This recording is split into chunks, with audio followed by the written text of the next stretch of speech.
On this episode of Ultimate Rides, we hit the open road with 5 radical RVs ready to rock your vacation. The ride is made out of pure love. We camp in complete comfort. It's the biggest, most luxurious RV in the world today.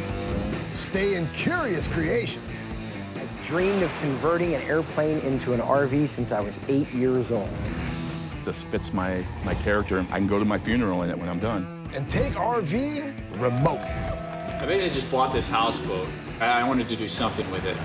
I've always been fascinated with travel and the world. But don't be fooled, because if you've booked a simple stay, it might not be what you're expecting.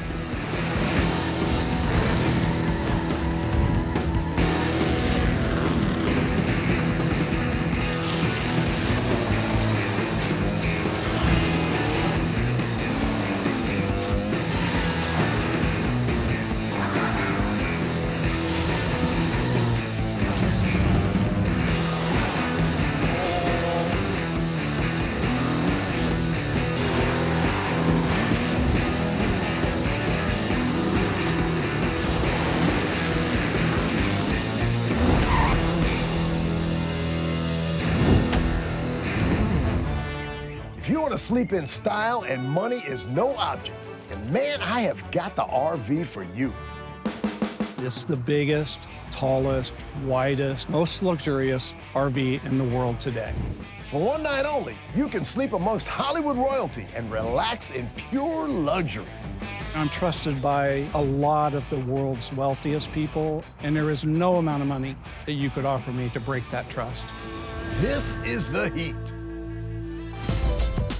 I've been building RVs now for over 40 years. Kind of worked my way up to the trailers that we're building today. When you're an A-list movie star and an ordinary RV just won't cut it, this $2.5 million, 1,200 square foot, double-decker mega RV is the one for you. Previously owned by Will Smith, this one-of-a-kind RV can be towed wherever you need it and rents out at a whopping $9,000 a night. But this RV still has a place in the heart of owner Ron. Well, we started out in the industry. I was in medicine for a number of years, and I wound up buying a bus to do mobile blood testing. The insurance got out of hand, so that didn't work. And I had this bus, and I said, okay, what do we do with this bus? So we started renting it out. We're not like a mobile RV, it's bigger, so we called it an estate. Ron's RVs had just got going, and soon the stars aligned. We started out in the rock and roll industry, and through Sylvester Stallone, we migrated over to the movie industry. He told everybody in Hollywood, and boom. Will Smith contacted me and said, hey, I want something unique. I said, I got it. And that's how we built the first one for Will Smith. Brother, that's some clientele. Big stars come with big ideas. Well, the trailer expands not only up, but it has 4 pop-outs on the first level, so it all expands out to create a total of 1,200 square feet. What is very important is that the bottom half and the top half have to know what each other are doing. This entire section from right here drops down to right here. So it's important that everything collapses up here. So as you can see, there's latches here. So this entire door frame folds down in order to allow the roof to come down. That's neat, brother. Now this is a lounge area. This was designed originally to do dailies so that they can watch what they shot the day before. This unit has 14 televisions in it altogether. And the biggest one is a 100-inch projector screen. This is obviously the bedroom area. But this also converts to a couch. We have a fire exit up over the bed there. The features don't end there. This RV is ridiculous. This is a desk at one moment, and then in the next moment, this becomes a full makeup mirror. As you can see, the TV is in behind the makeup mirror here. We have a large 3-door refrigerator freezer here. There's a dishwasher drawer here. We spent $125,000 in granite because it has 17 slabs of granite in it. All in all, I have about $12,000 in just this table alone. The interior of this particular unit, I used a product out of France called Overflex, and it's a pre-finished real wood. But it's so hard you can take the keys of your car and run over top of it and it won't scratch. The finish is fine, but the technology is even more impressive. Control center. This controls all of the touch screens. It controls all the TVs. The electronics were over $100,000. Well, I've been a bit of a Trekkie all my life, so I've had Star Trek's doors and things since like 1980. If something happens, I can stop that door instantaneously. I don't have to have an edge to control. Now, this room was originally designed for wardrobe. We can close those doors, and then there's a rear entrance here. So the makeup artist and the wardrobe artist could come in this door and come into this room without entering the star's space. Man, I need to get one of these. Get my manager on the phone. Account needs a Ron special. I love coming to work every day. I love what I do. I love the closeness I have with our clients. You know that this industry has afforded me a lifetime of stories. From the heat hailed by Hollywood to a houseboat modified by man.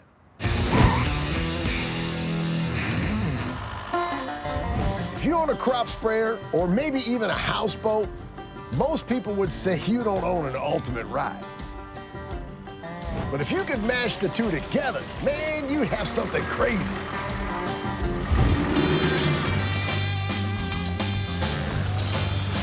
The question is, would it sink or will it swim?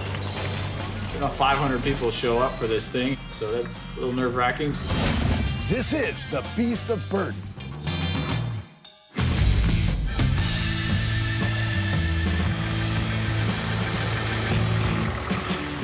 I basically just bought this houseboat. I wanted to do something with it. I didn't plan on converting it until probably a year later.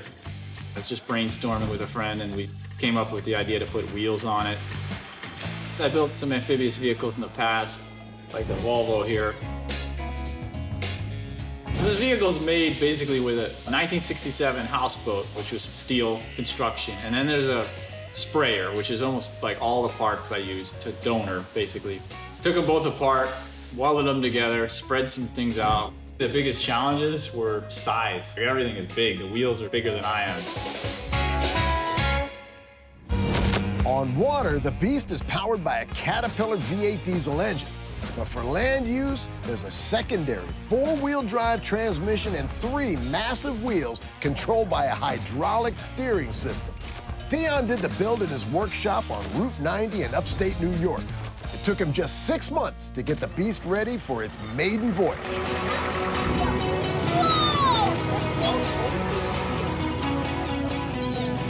Only one in the world. Basically put an announcement out on Facebook and some other social media. 500 people show up for this thing, and I'm there with a boat that may or may not float. We're right there with you, man. There's probably more ambition than engineering in this, but I'm pretty sure everything should go pretty good. Let's do it. Do it.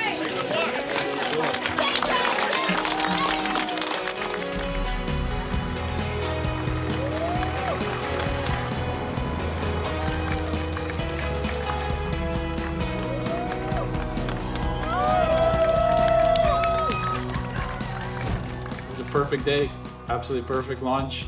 Top speed-wise, you know, we're running an old tractor. It's only got 210 horsepower diesel engine, which is probably twice that much in torque. So it goes down the road 20 miles an hour comfortably. You could go faster, but I don't know how fast you really should go with it. On the water, it's about 5 to 8 miles per hour, but stability-wise, it's really, really good. Brother, this is one fun ride. It's amazing how many people are totally enthusiastic about this. I built the whole thing in the driveway, and it's right next to a busy road. So a lot of people built up an interest in seeing what becomes of the project. From an agricultural piece of art to a mobile home to die for. Our next ride is truly terrifying. It's either the coolest thing you've ever seen or the creepiest thing you've ever seen. An RV that'll give you one scary night's stay. Oh, you sleep like the dead in there. That's nice. This freaky sleeper is Campula. It started out as a tattoo vehicle. I own a tattoo shop. Then Mike had the idea of converting it into a camper. I know I've always been into the horror movies and stuff like that, so it was appropriate for sure. The Munsters TV show from the 60s, Grandpa Munster built a dragster out of a coffin, and it was dubbed Dragula, so the name was sort of lended from that. This This creepy camper is perfect for folks dying to go traveling. Based on an original Cadillac hearse, the Nance brothers converted this chilling caddy into a stand-up RV for two. Packed full of features, including a working fireplace, this dark RV definitely gets some interesting looks from your fellow campers. I brought it to Chris. He was on board, and we got to work pretty much right away. We added coilover shocks. The driveline is essentially stock. It was a factory GM 5.7. The hardest part of this conversion probably comes down to raising the roof, creating square footage. What we started with, this plane, it started by getting scalped, and then this portion was framed in with steel. The goal from the beginning was really wanted it to look as though it was always a hearse motorhome, leaving the lumbar on the side that you see that everyone identified as a hearse. The three-rib design is dual purpose as an aerodynamic feature. As well, we were after something that looked similar to the front entrance of a mortuary or funeral home. Side doors, they provide a side entry to the sleeping area. Baskets in the back here are basically just storage. It has solar maintenance for the onboard batteries. The lower door is the outdoor kitchenette. The AV system does swing out, has a removable stair, and hop on in and hang out, watch a movie, listen to some tunes. This eerie RV has some clever features, and inside is just as thought out. Sofa folds out into a bed, but it's really just a lounge. You can hang out, watch TV, watch the fireplace, listen to the radio. Refrigerator in the cabinet. The rug in the bottom is sort of the dude's rug. Dude's rug from the Big Lebowski. A full-on bathroom facility was really the one thing we had to scratch. Looks like you're taking a spooky shower at the graveyard, man. For as tall as it is on a chassis that was never intended to be that tall, there's very little body roll and sway. It is unique, and it definitely gets that response from folks when they see it. Either a thumbs up or a disgruntled look. Yeah. I enjoy the approvals, but if I get a Karen that just really gives me a frown over it, I love that the most. This fits my character and my personality, so it's me. I can go to my funeral in it when I'm done.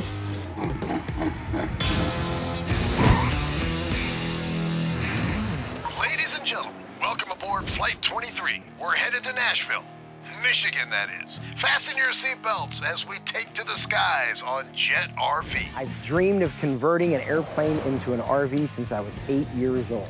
In our family, everybody built their motorhomes. My dad, my aunts, my uncles. It was just something I thought you did. Getting this project off the ground hasn't been easy. We joke that we probably built this airplane 3 times before we got something right, because it just took that many times to figure stuff out. This is the fabulous Flamingo. There was an airplane I liked called the F-4 Phantom. They called them the Fabulous Phantoms back in the 70s. My wife likes flamingos, and that was kind of her idea. So Fabulous Phantoms became the Fabulous Flamingo, and that's where she's at today. My son actually located the fuselage of the airplane in Rolla, Missouri. When we had the opportunity to buy it, we had to do it. The condition of the airplane when we originally saw it was very poor. It had been on the ground for about 30 years. Within 3 months, Gino and his sons had managed to fuse the plane with a chassis of an old delivery truck he once owned. The process that we used to merge the two was very hillbilly scientific. We pulled the truck next to the airplane while the airplane was on a flatbed trailer, and then basically took measurements, started cutting it, and then we would set the airframe onto the chassis and see what else we needed to do. It's exciting and challenging. Every day it was just fun.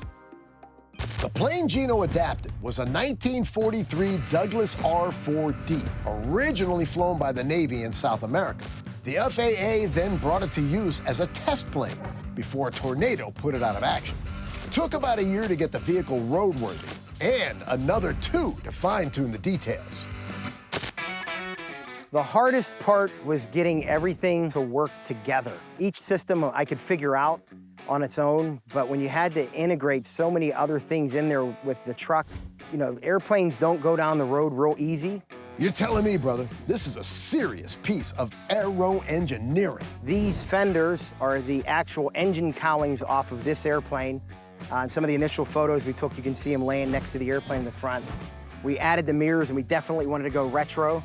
So we got them off of a 1970s Ford pickup truck. The logo that's on the side of the airplane was the FAA logo, since they were the last operators of the airplane. We also left the emergency exits. You can operate these from the inside on both sides of the airplane, so like when your stewardess is talking about your safety exits. We took tip tanks off of an airplane, and voila, that has become our fender now. If it were a half-inch wider, it'd be illegal. Inside this ridiculous RV, the features are first class. Well, this is the cockpit of the fabulous Flamingo.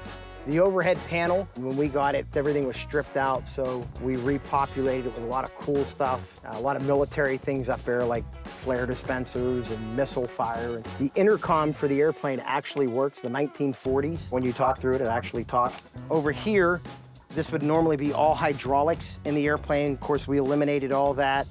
The two lights that are there, when you had paratroopers on board, whenever it was ready for them to jump over the target, they'd switch it to green. Moving back, this is my youngest son, Garrett's bed. And back here, we have the master suite. This fabulous Flamingo is flying down the streets in style. Here in Oklahoma, it was 80 or 85, the speed limit. We brought her up to that, and that was about as fast as I think I want to go in it. The airplane would actually take off right about that speed, so the aerodynamics start kicking in, and really not a good thing. I think you might need wings for that, dude. The vehicle means a lot to me, just because of the amount of time it's in it. I look back at the day one pictures. Sometimes I can't believe I did it, and it means a lot to see people get so excited. The ride is made out of pure love. It's a labor of love. From an aviation vacation to a globe trekking truck. Now, I'm not much of a camper or a hiker, but with this final ride, I could really enjoy more of the outdoors. I built Matilda for off-grid travel anywhere in the world, across some deserts. An off-road RV that's a home in any terrain. Carry enough food, fuel, water to survive. This is Matilda. I've always been fascinated with travel in the world. I used to stare at an atlas, looking at the places on the maps and wonder what was there. In 2016, office worker Matt Payne decided he'd had enough of the 9-to-5 and he needed a change. Having always dreamt of exploring the wildlands of outer Mongolia and the Gobi Desert, Matt quit his job, sold his house and possessions, and created the ultimate off-road RV. He named the RV Matilda, as he liked the old Germanic meaning, brave warrior. Matilda is an ex-British Army Leyland DAF T244. She had been decommissioned, and so she was basically going to be scrapped. So I bought her. It was an excellent vehicle to turn into an overlander because it's so simple. There's no electronics involved. Essentially, it's a flatbed truck with an ex-military workshop body on the top. Now, I modified that, I extended that, ripped out the guts of the box, and then we lined all the walls with additional insulation and built a home inside. Man, that's one robust RV.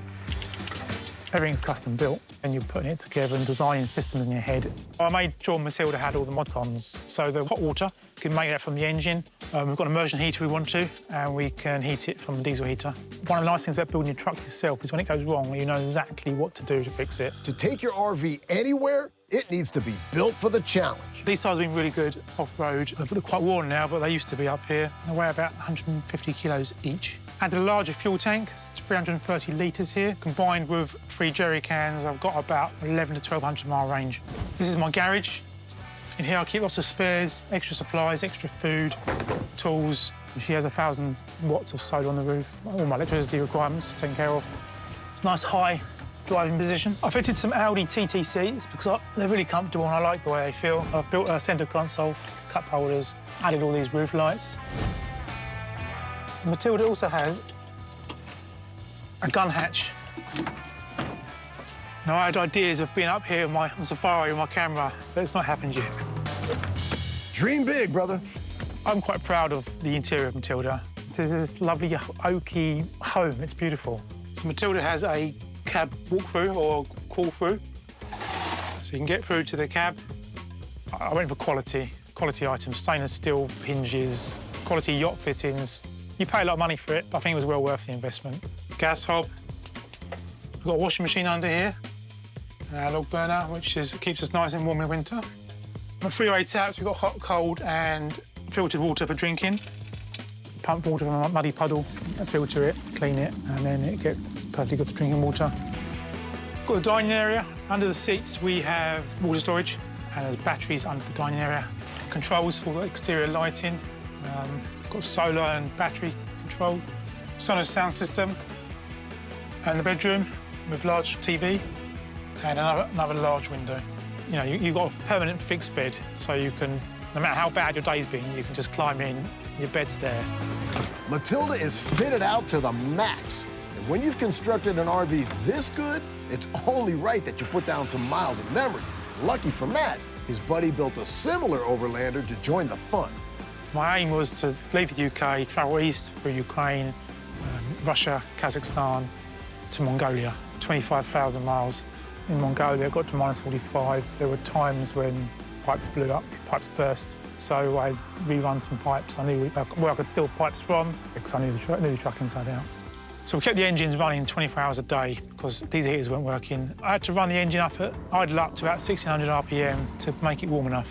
The part of Matilda that probably took the most impacts and abuse was probably the suspension and drivetrain. Compared to a modern vehicle, she's a bit rough and bouncy, but I grin and smile whenever I drive Matilda. I love driving her.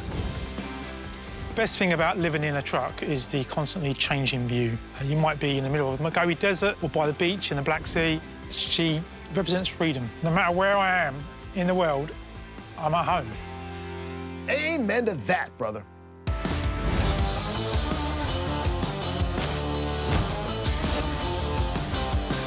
Well, there you have it. 5 RVs that are all super cool, and they're all doing it their own way.